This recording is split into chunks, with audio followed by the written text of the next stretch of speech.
Outside of Time Episode 10. In the previous episode, Xu Qing finally returned to his residence after days of tireless effort. Recording every bit of knowledge he had learned about medicinal herbs. His dedication and perseverance caught the attention of Grandmaster Bai, even as Xu Qing braved harsh weather and the dangers of the Forbidden Zone to gather rare herbs. Over time, he not only deepened his understanding of plants and their effects but also earned the respect and surprise of those around him. He even managed to answer the most complex questions about herb mixing, impressing both Grandmaster Bai and his disciples. At the end of the previous episode, Grandmaster Bai finally invited Xu Qing to enter the tent to join the lessons directly. Recognizing his relentless pursuit of knowledge, what will happen next? Stay tuned. And the story continues. When Xu Qing heard this, his eyes abruptly widened. As his breathing hastened, he felt a rumbling in his mind. To be able to enter the tent and listen to the lecture was something he dreamed of. At that moment, in his excitement, he took a deep breath and bowed deeply toward the tent. "Thank you, Grandmaster," he said sincerely, his voice carrying both respect and awe. After a long moment of standing in silent admiration, he finally straightened his posture and left the tent, his heart still racing with excitement.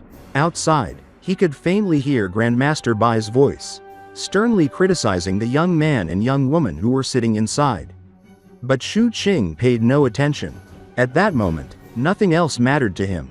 The simple fact that he had been allowed into the tent, to sit there and listen, was more thrilling than anything else in the world.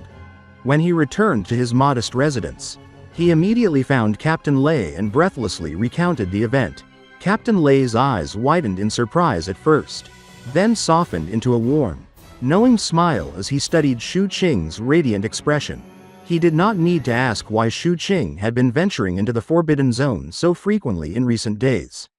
He knew exactly what the boy was searching for, the elusive Heaven Fate flower. A rare herb said to extend one's life. Captain Lei's heart swelled with both pride and concern. He valued Xu Qing's loyalty deeply, especially since the boy had once saved his life. Yet, he could not ignore the exhaustion that often shadowed Xu Qing's return. Seeing him so happy now, however, Captain Lei allowed himself a quiet moment of contentment. That evening, Captain Lei prepared an unusually lavish meal for Xu Qing.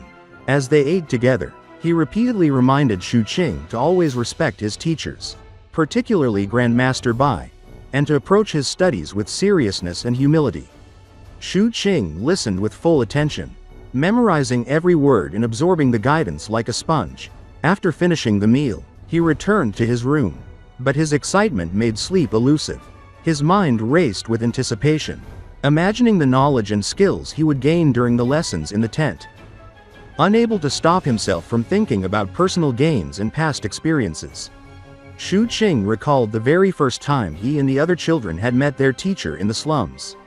Inspired, he carefully organized his leather bag, placing half of his spirit coins inside along with many of his white pills. To him, knowledge was invaluable, far beyond any treasure, so he felt no hesitation in offering these resources. Yet, mindful of Captain Lei's feelings, he left the remaining half of his possessions behind. With his preparations complete, he let out a deep sigh, closed his eyes, and began to cultivate, anticipating the dawn. The night stretched long and restless, filled with dreams and eager thoughts of the lessons to come. As the first rays of sunlight touched the sky, Xu Qing washed and dressed in a fresh set of clothes. He was ready. Just as he was about to leave, Captain Lei, who had not been waking early during this period, stopped him. He gave Xu Qing careful instructions, reminding him of both practical matters and ceremonial proprieties. Xu Qing listened attentively, nodding in understanding. Once satisfied, Captain Lei tidied Xu Qing's clothing, handed him a leather bag, and warned, "You cannot enter the tent empty-handed for a lesson." "I will not," Xu Qing replied softly, his voice calm but determined. Captain Lei scrutinized him for a moment but saw the unwavering resolve in his eyes. He returned to his room briefly and emerged with a flask of fine wine. "I know Grandmaster Bai likes to drink. Bring this with you," he instructed. Xu Qing accepted without hesitation. With the flask secured, he left the courtyard, casting a quick glance and wave toward Captain Lei, then broke into a brisk run toward the tent that had occupied his thoughts for so long. Watching the boy disappear toward the distance, Captain Lei smiled quietly to himself. He is not the same as when we were distributing the 7-leaf grass, he murmured. Xu Qing arrived at the familiar location, standing outside the tent where he had waited for an entire month. He took a deep, steadying breath and knocked gently on the door. A calm, clear voice called, "Come in." Heart-pounding, Xu Qing adjusted his clothes one last time, tugging at the fabric to ensure it looked neat. Slowly, he pushed the tent open and entered, immediately aware of the presence of Grandmaster Bai and the 2 other students. The youth Chen Feiyuan and the young girl Tingyu, who were seated with the guards. The expressions of the students were markedly different from Grandmaster Bai's composed demeanor. Chen Feiyuan wore an unconvinced, almost skeptical look, while Tingyu's gaze brimmed with curiosity. Xu Qing lowered his head respectfully and offered a deep bow to Grandmaster Bai before presenting the leather pouch and the flask of wine he had prepared.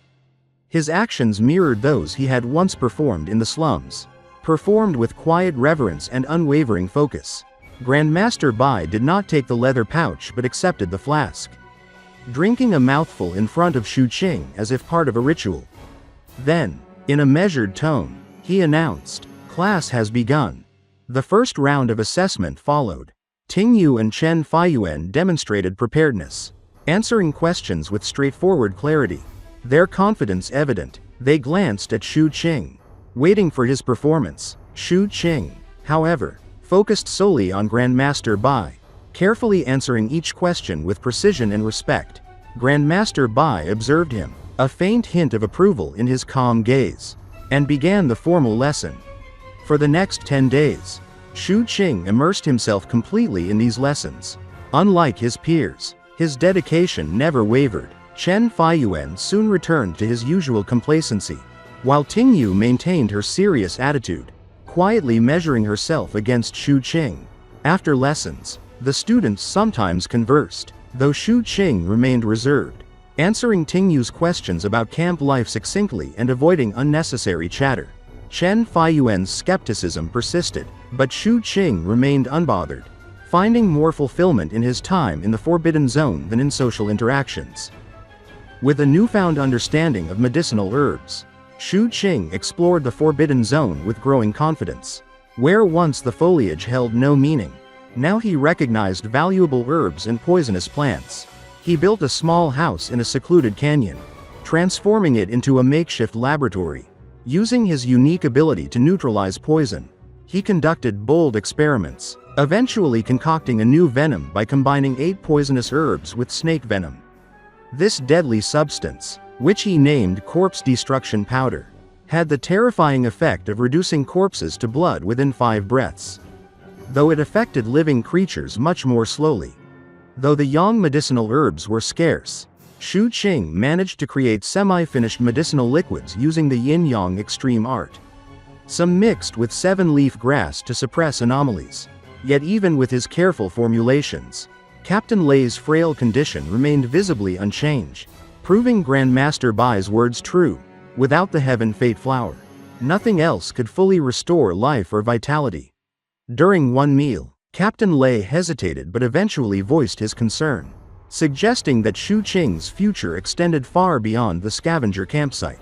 He planned to acquire residency rights in a nearby city to provide better opportunities. "Kid, your path will not end here. Your future will be even greater," he explained. Xu Qing, pausing thoughtfully, softly asked if Captain Lei would return, to which the older man assured him, smiling warmly and ruffling Xu Qing's hair gently. Xu Qing accepted this gesture, feeling a deep sense of care and trust, and continued his cultivation that night with renewed focus. This emotion was only buried in the depths of Xu Qing's heart after a few days. Every day, other than attending lessons at Grandmaster Bai's place, he spent more time in the Forbidden Zone, trying his best to find the Heaven Fate flower. However, as Grandmaster Bai had said, this flower could only be chanced upon by luck. The eastern part of the Nanwang continent, the season was now summer. As the rain gradually increased, the weather also slowly turned hot. It was the month of May, and the sun hung high in the sky, casting a warm, golden light over the bustling scavenger campsite. Xu Qing stepped out of Grandmaster Bai's tent, feeling the weight of 2 months of intense study and daily life in the camp. He raised his head, letting the sunlight bathe his face, and muttered quietly to himself, reflecting on how quickly time had passed. 2 months ago, he had arrived at this camp, a small corner of life in the vast Nanwang continent, and yet it felt like a lifetime had stretched out since then. His memories of Bloodrain City, of the perilous streets and the harsh lessons learned there, were vivid and unyielding, yet he had grown so much since those days. Physically, Xu Qing had transformed. Under Captain Lei's attentive care, he had eaten well, building muscle and strength that had once been foreign to his small, thin frame. The cultivation of the mountains and seas art had further enhanced his vitality, giving his body a raw, masculine aura that could be felt even without looking directly at him. Every motion, every glance carried a sharpness, a quiet confidence. His eyes, bright and piercing from practice with the saber technique in the temple, now reflected both determination and the spark of intellect he had cultivated under Grandmaster Bai's guidance. Even his delicate features, normally hidden beneath the grime of the campsite, now seemed to shine with a refined elegance. Despite the attention this brought, Xu Qing's mood had been unusually somber in recent days.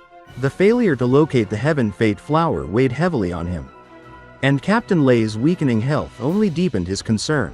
As a result, he spent less time exploring the Forbidden Zone. Instead, after lessons with Grandmaster Bai, he would return to the residence, feeling a quiet comfort in Captain Lei's presence. The routine of cultivation alone, interspersed with shared meals, had become a small anchor in his otherwise restless life. Every evening, dinner was a moment of warmth and reassurance, and Xu Qing treasured it more than ever. On this particular day, Xu Qing walked silently through the camp, ignoring the bustling scavengers and their activities. His first stop was the general store, where a busy young girl recognized him immediately. She rushed behind the counter, presenting him with a flask of wine, her movements swift and practiced. Xu Qing accepted it softly, his gaze lingering briefly on the scar that marred her face. Despite the injury, her optimism was undeniable. She smiled at him, her spirit unbroken, ready to speak, but a call from the other scavengers interrupted her. Xu Qing did not mind, he simply took the flask and began to leave. Yet, as he walked away, the girl's attention followed him. She whispered quickly to one of the scavengers and then ran toward the gate.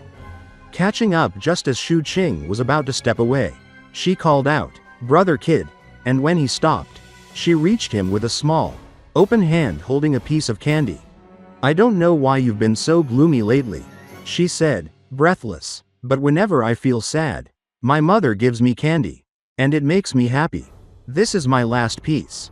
It is for you." Without hesitation, she placed the candy in Xu Qing's hand and ran back toward the shop, shouting over her shoulder, "Brother kid, you have to be happy." Xu Qing stood frozen, staring at the small candy in his palm. After a long moment, he carefully tucked it away, cherishing the unexpected gesture. It was a simple act of kindness, yet it left a lingering warmth that softened the edge of his recent worries. As he continued his journey back to his residence, Xu Qing noticed a stir of excitement in the campsite. 2 carriages approached, one after the other, their polished wood gleaming in the sunlight and their horses strong and well-trained. The guards accompanying the convoys radiated spirit energy that spoke of power and authority. And a closer look revealed middle-aged men who were clearly experienced and formidable, though not the primary figures of importance. From the first carriage emerged a group of young men and women, all around 16 or 17 years old. They moved with the confidence of youth, tall and broad, dressed in bright, elegant clothing that marked them as people of status. Their presence was commanding. They seemed almost disdainful of the campsite's disorder, choosing to set up camp on its outskirts rather than mingling with the scavengers. Each of them had attendants, loyal followers numbering nearly 100 in total, attending to their every need. Behind them, a second convoy arrived, more modest in appearance but still formidable in comparison to the ordinary scavengers. These travelers clearly recognized the authority of the first group, keeping their distance and maintaining a subdued presence. Xu Qing's gaze swept over both groups, noting the intricate hierarchy and the ebb and flow of influence that came with the arrival of such important visitors. For him, this had become routine. Convoys appeared periodically, bringing missions or venturing into the Forbidden Zone. It was a reminder of the broader world beyond the campsite, of the complex web of power that surrounded even the smallest corners of the Nanwang continent. Finally reaching his residence, Xu Qing found Captain Lei in the courtyard, exercising under the sunlight. The golden rays cast a subtle glow over his aging form, highlighting the gradual passage of time and the increasing fragility of his body. Xu Qing felt a pang in his heart, a mixture of concern and determination. He approached quietly, offering the flask of wine he had purchased. As he always did. "You bought me alcohol again. Not bad, not bad," Captain Lei said with a smile, noting the familiar gesture. His voice was warm, tinged with amusement and affection. Xu Qing remained silent, handing over the flask and watching him carefully.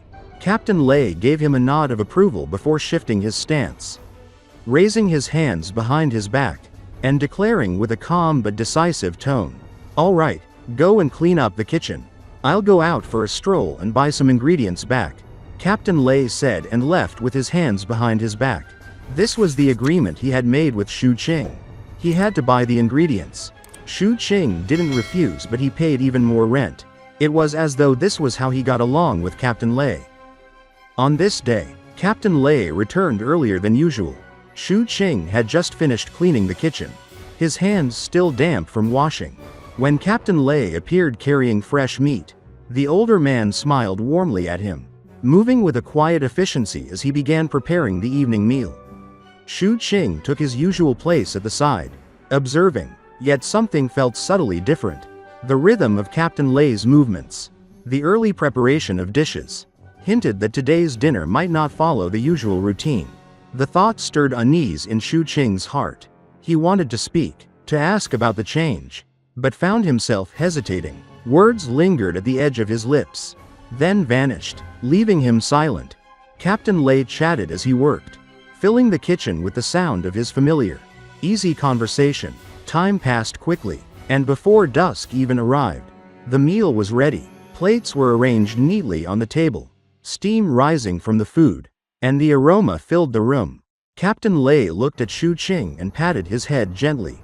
"Kid, I've already bought the right to enter Songtao City. I'll pack my luggage later. I'll be leaving tomorrow morning." He lifted the flask of wine Xu Qing had brought and drank deeply, the action casual yet heavy with meaning. Xu Qing stiffened at the words, the weight of them settling into his chest. After a long pause, he lowered his head and whispered softly, "So soon?" Captain Lei did not answer immediately. He let a quiet moment stretch between them, then laughed softly, the sound both comforting and bittersweet. "Actually, I bought it a long time ago but didn't tell you. You don't have to be so reluctant. In this world, there is no banquet that does not end." He took another large gulp of wine and set the flask down with a small sigh. "Come, let us eat." Xu Qing lifted his chopsticks silently, staring at the carefully prepared dishes. Normally, the aroma and taste would have brought joy, but today, the food seemed tasteless to him. Captain Lei, observing quietly, felt a soft pang of sadness in his chest. Yet he maintained a smile and carried on with small talk, recounting trivial matters from the campsite as he always had. Time passed, measured only by the slow burn of an incense stick, before Xu Qing finally spoke. "Aren't we going to wait for Cross and Luantooth? They should be back soon." "I am not waiting anymore. If I return, I would likely end up like you, adding to my sadness. Besides, if you have time in the future, just come and visit me." Captain Lei's voice was steady, but the tone carried the weight of resignation. He took out his pipe, inhaled, and exhaled a stream of smoke that veiled his face, adding a moment of haze to the room. The meal ended quickly, even after Captain Lei left to pack his belongings. Xu Qing remained seated, staring blankly at the food, unable to eat another bite. Eventually, he stood, the first time in memory he had not washed the bowls or chopsticks, and walked quietly to Captain Lei's room. Are you really leaving? Xu Qing asked softly. Do not be sad, I am going to stay in the city. You should be happy for me. Captain Lei replied, smiling faintly. He beckoned Xu Qing closer, asking for his help to fold and organize his clothes. Xu Qing, in silence, washed his hands carefully before taking each item and arranging them neatly. The packing was swift, Captain Lei's belongings minimal. The majority left for Xu Qing. This house is also yours, Captain Lei said.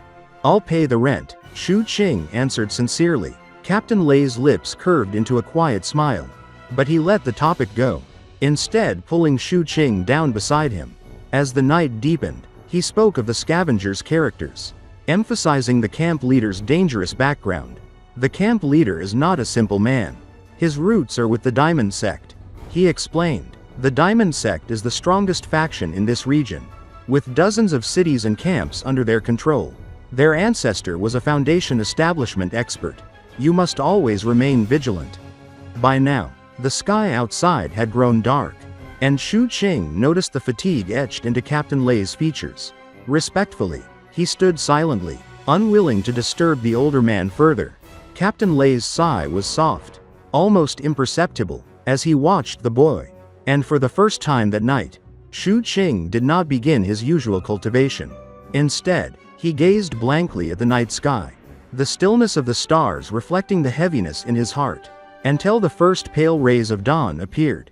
It passed so quickly, Xu Qing murmured, melancholy filling his voice. He waited, as was his habit, until the sound of Captain Lei opening the door signaled that the morning had begun.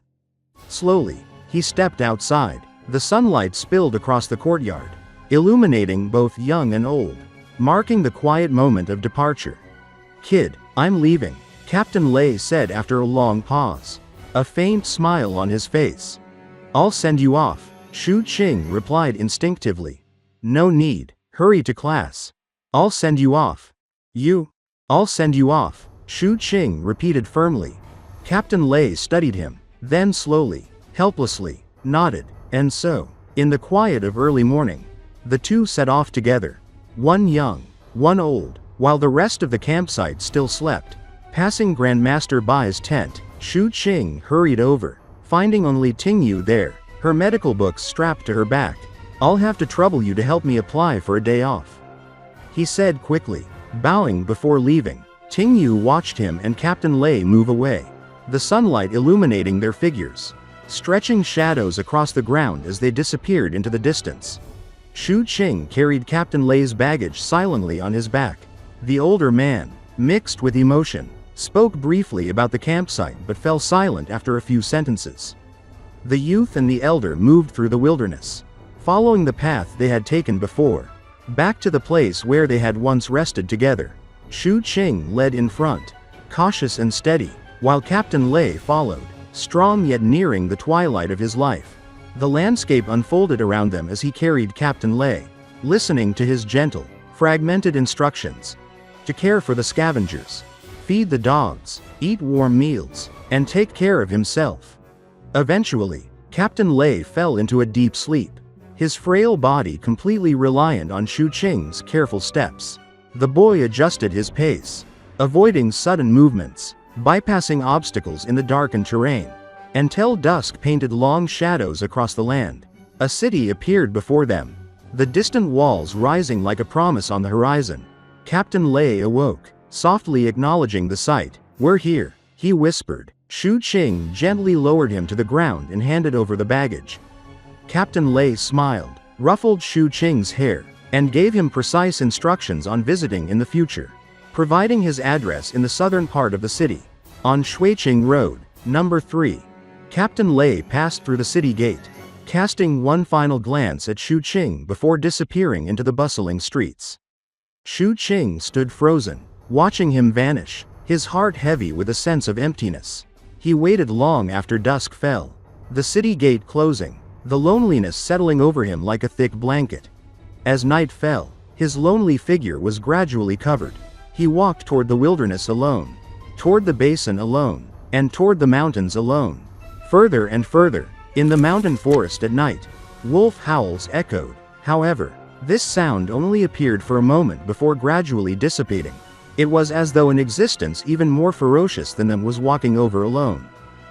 Xu Qing moved silently through the darkness, the night pressing in around him like a heavy cloak. Despite his upbringing in the slums, which had accustomed him to parting and loneliness, tonight felt different. The emptiness in his heart was sharper, heavier, and for the first time in a long while, he truly felt the depth of it. The silence of the forest and the fading echoes of wolves only intensified his sense of isolation. Each step he took seemed to carry the weight of absence, of someone who had once filled the space beside him but was now gone. As dawn approached, Xu Qing finally glimpsed the campsite. The soft light of early morning revealed a place that seemed smaller, dimmer, and quieter than before. He noticed, almost instinctively, that the familiar lights of Captain Lei's residence were gone. No warm glow welcomed him as it had on countless nights in the past. The absence of that single lamp made the entire campsite feel emptier, and a deep ache of loneliness settled into Xu Qing's chest. He entered the campsite silently, moving toward the darkened residence. The dozen or so wild dogs in the courtyard watched him without a sound, their eyes reflecting the faint light of dawn. He lifted his gaze to the three houses, noting that they were completely black, devoid of any signs of life, warmth, or human presence. Even the lingering traces of yesterday's dinner remained in the kitchen. Xu Qing walked inside, the familiar clatter of bowls and chopsticks greeting him in a muted way, and sat quietly at the table. Slowly, he began to eat the cold food left behind. Each mouthful seemed heavier than the last, the taste dulled by the weight of his emotions. After finishing, he washed the tableware, tidied the kitchen, and took a deep breath, trying to gather his resolve. Retreating to his room, Xu Qing closed his eyes and began his cultivation, letting the silence of the empty house guide his focus. Outside, unseen, the purple-robed old man and his servant lingered in the courtyard. Their eyes seemed to pierce through the walls, observing Xu Qing with a quiet, measuring intensity. For a long moment, they remained silent, the stillness almost tangible. Finally, the old man sighed softly, a sound filled with respect and acknowledgement. "He is a loyal child," he murmured. The servant, noting this, suggested giving Xu Qing a token, but the old man shook his head. "Wait until we obtain the Cloud Dream flower that Grandmaster Bai seeks from the Forbidden Zone," he instructed. Slowly, their forms dissipated, leaving the courtyard empty once more. The next morning, Xu Qing left his room and instinctively glanced toward Captain Lei's former residence. A pang of longing hit him, but he quickly turned away and headed silently toward Grandmaster Bai's tent for lessons. Afterward, he cooked his meal alone. 3 sets of chopsticks and bowls sat on the table, a stark reminder that one seat remained unoccupied. As he ate quietly, he occasionally looked at the empty space where Captain Lei once sat, forcing down the loneliness that threatened to overwhelm him. After the meal, he fed the wild dogs, watching them devour the food as he returned to his meditation and cultivation. Days passed in this routine, the 6th day arriving with the steady rhythm of solitude. Xu Qing's coldness, once familiar, had deepened, sharpening like a blade. His vigilance, honed over years of hardship, became a constant companion. Every moment not spent in lessons was spent cultivating with relentless focus, as if the only way to navigate his loneliness was to immerse himself in growth and discipline. On the 7th night, that persistence bore fruit. Xu Qing's cultivation broke through, ascending from the 4th level of the mountains and seas art to the 5th level. His body resonated with powerful thumping, the sound vibrating through his bones and muscles. The wild dogs, sensing the overwhelming aura, cowered and retreated, a clear sign of the newfound strength emanating from him. The sensation of breaking through lasted over an hour, accompanied by a fierce, tingling energy that left his body exhausted but refined. When it ended, Xu Qing rose, noting the subtle changes in his physique. His body, though slender, had been refined and purified, the delicate features of his face now highlighted even more by the absence of any anomalous substances. With a simple test, a punch into the air, he felt the raw, thunderous power of his strength, more than double what it had been at the previous level. A shadow, faint and wolf-like, appeared in the air, a manifestation of his newfound spirit energy. "This is the power of one Xiao?" he murmured, contemplating the potential of his cultivation and realizing his true strength likely exceeded the standard descriptions of the mountains and seas art. Curiosity turned inward as Xu Qing noticed the shadow fused to his own form. For a long moment, he experimented, attempting to move the shadow's hand with his will alone. At first, nothing happened, and he felt a flush of frustration. Then, almost imperceptibly, the shadow's hand trembled, his eyes widened, heart racing, as the hand lifted slightly, obedient to his mental command. The intensity of the experience left him breathless, his mind empty yet alight with exhilaration. "I can control it," Xu Qing whispered, his eyes shining with fierce determination. He realized that while mastery would require time and energy, the shadow could become an unexpected weapon, a tool that would grow alongside his cultivation. Taking a deep breath, he rubbed his aching forehead and returned to his room. Sitting cross-legged to meditate, even halfway through recovery, he forced himself into focus, donning a slightly larger set of old clothes before rushing to Grandmaster Bai's tent. Chen Feiyuan was absent, and Grandmaster Bai had not yet arrived. Only Tingyu, carrying her medical book, greeted him with a casual wave before returning to her studies. Xu Qing sat quietly, reviewing previous lessons on his bamboo slip. Tingyu, her curiosity piqued, noticed subtle changes in his appearance. "Why do I feel like there are some changes to your body?" she asked, eyes wide with disbelief as she studied him. Grandmaster Bai arrived shortly afterward, briefly admonishing Xu Qing before leaving, preoccupied with other matters. Once the lesson concluded, Xu Qing prepared to leave, only to find Tingyu blocking the doorway. Her large, bright eyes, shining like stars, scrutinized him with fascination. "I know it, you've grown taller," she said, observing him carefully. "Yes," Xu Qing replied simply, attempting to bypass her. But Tingyu persisted, her eyes filled with curiosity and playful determination. She produced a handkerchief, infused with spirit energy, and began wiping the dirt from Xu Qing's face. His fair skin was revealed, and for the first time in 6 years, he saw his own clean reflection. Feeling exposed and embarrassed, he tried to retreat, but Tingyu's gentle persistence kept him in place. "Kid, I helped you apply for leave. This is a favor," she reminded him, her voice teasing yet insistent. Slowly, Xu Qing allowed her to finish. Tingyu's motions gradually slowed, her eyes wide and astonished as she observed his refined, delicate features. She was struck by the sunlight illuminating his face, the clarity and purity of his appearance, and she could not hide her admiration. It was only when Xu Qing darted out of the tent, covering his face with mud again to regain a sense of comfort and indifference, that Tingyu exhaled, watching his retreating figure. He looks pretty good. He's much better looking than Chen Feiyuan." No, Chen Feiyuan is completely incomparable to him. On that day, Tingyu, who had lived in Purple Earth since she was young, rarely knew the hardships of the human world, had a dream. In her dream, Chen Feiyuan was relentlessly giving Xu Qing a hard time, and the sense of injustice and frustration Tingyu felt was overwhelming. She woke up early, her mind still tinged with the emotions from the dream, a little more alert and serious than usual. As she arrived at Grandmaster Bai's tent, she tried to recite the pharmacopoeia, but her concentration kept slipping, distracted by the lingering image of Xu Qing being wronged in her dream. Occasionally, she raised her head and glanced outside the tent, scanning for familiar figures until she noticed Chen Feiyuan approaching. Chen Feiyuan yawned, rubbing his eyes as he lifted the tent flap, preparing to sit down beside Tingyu.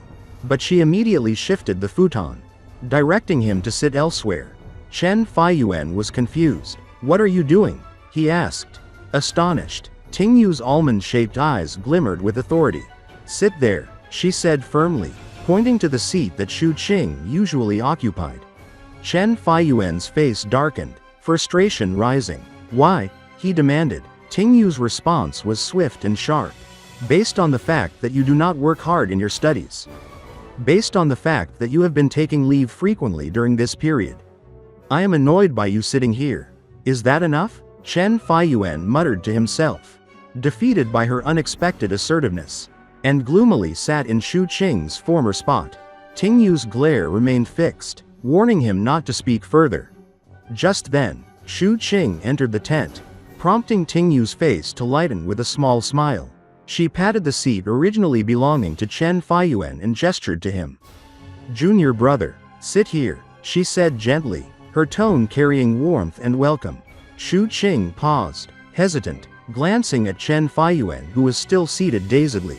Tingyu urged him again, reminding him that Grandmaster Bai would arrive soon. And reluctantly, Xu Qing moved to the seat beside her. Chen Feiyuan gawked, about to protest, but Tingyu shot him a sharp glare. "Shut up," she commanded. Xu Qing felt slightly awkward, sensing the tension between the two. Grandmaster Bai entered the tent at that moment. He noticed Xu Qing's seating arrangement, observed the expressions of Tingyu and Chen Feiyuan, and allowed the situation to unfold quietly, suppressing a faint smile as he began the assessment. During the assessment, Chen Feiyuan stumbled repeatedly, clearly struggling under scrutiny. Tingyu performed confidently, answering questions with ease and glancing at Xu Qing expectantly, eager to show him her competence.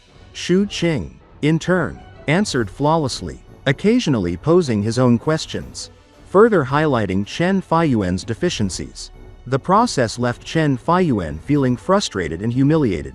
When the lesson ended, he hurried out of the tent, muttering to himself in dissatisfaction.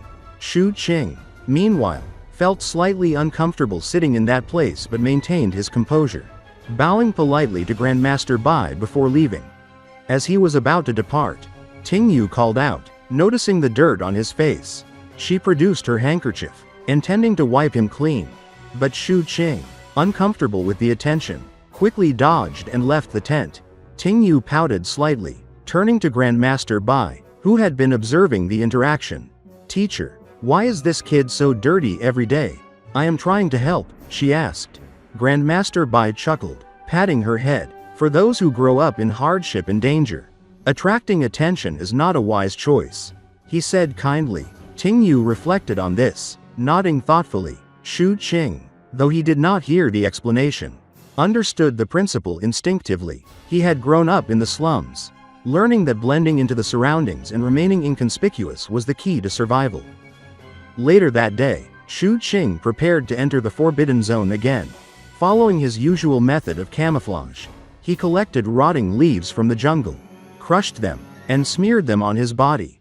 Each step he took was deliberate and careful, blending seamlessly into the shadows of the wilderness. With Captain Lei gone to the city, Xu Qing had no companion, but his experience, strength, and keen knowledge of herbs allowed him to navigate the dangers more safely. His exploration range extended beyond the outer perimeters, probing deeper into the jungle. Despite the richer supply of herbs in the deeper zones, the majority were evil yin poison grass. Xu Qing's experience with poisons and concoctions had grown, and he carried a jacket with multiple pockets, each containing different powders. He also equipped the black gloves from the Bloodshadow team captain's leather pouch, which enhanced his lethality and provided limited anti-poisoning effects. Together with the dagger given by Cross, these tools became his daily armaments. As the sun began to set, Xu Qing concluded his day's work and headed toward the temple, searching for the elusive scar removal stone. Persisting through previous failures, he finally noticed a glimmer of seven-colored light on the statue's forehead. After carefully checking for dangers and confirming the area was safe, he retrieved the stone. Success followed as he found 6 more stones scattered across the temple complex. With the small treasures secured, he bowed respectfully to the temple cluster before retreating into the jungle. Xu Qing moved with agility, leaping across treetops as night fell. The howls of ferocious beasts echoed around him, yet his pace remained steady, swift and deliberate. Suddenly, the ground beside him erupted. A giant horn python, larger than any he had faced, lunged with gaping jaws. Xu Qing's expression remained calm. With a flick of his finger, he struck the python's head, shattering it instantly. Its body disintegrated into a mist of blood, leaving only the gallbladder intact. Xu Qing retrieved it and continued his journey. At dawn, Xu Qing returned to the campsite. The residence was pitch black, Only the dozen or so wild dogs wagging their tails acknowledged his presence. He moved to the kitchen, heating leftovers to eat quietly, before retreating to his room to meditate. Thoughts of Captain Lei's well-being filled him momentarily, and Xu Qing resolved to continue searching for the Heaven Fate flower, even considering saving up spirit coins to buy entry into the city if necessary. The next day, Xu Qing attended class as usual. Tingyu's demeanor had normalized, and the seat beside her remained reserved for him. Chen Feiyuan had accepted his position and could only observe as Xu Qing occupied his former seat. After class, Xu Qing touched the small scar removal stone in his leather pouch and walked toward the general store where the little girl was stationed. However, from a distance, Xu Qing noticed a group of strangers gathering outside the store. Their presence was immediately striking, for their clothes were highly unusual. Their clothes were very special. Their black robes were embroidered with blood-colored suns, and a murderous and bloody aura was especially obvious on them. In this episode, we saw Xu Qing facing the departure of Captain Lei, feeling the weight of loneliness and the bittersweet lessons of parting ways. He learned to shoulder responsibilities on his own, taking care of the campsite and continuing his cultivation in solitude. We followed him as he broke through a new level of the mountains and seas art, gaining tremendous strength and even discovering the mysterious power of controlling his shadow. We witnessed Tingyu's growing admiration and curiosity toward Xu Qing, showing how his presence began to leave an impression on those around him. Xu Qing ventured deeper into the forbidden zone, honing his skills, learning more about poisons and herbs, and retrieving the elusive scar removal stones, all while navigating dangers and honing his survival instincts. By the end of this episode, he encountered a new group of mysterious strangers with ominous black robes, hinting at the challenges and adventures yet to come. What happens next? Stay tuned for the next episode of Outside of Time. If you enjoyed this episode or found it intriguing, don't forget to like the video and subscribe to the channel to get the latest updates on Xu Qing's journey. Thank you for watching, and we look forward to seeing you in the next videos.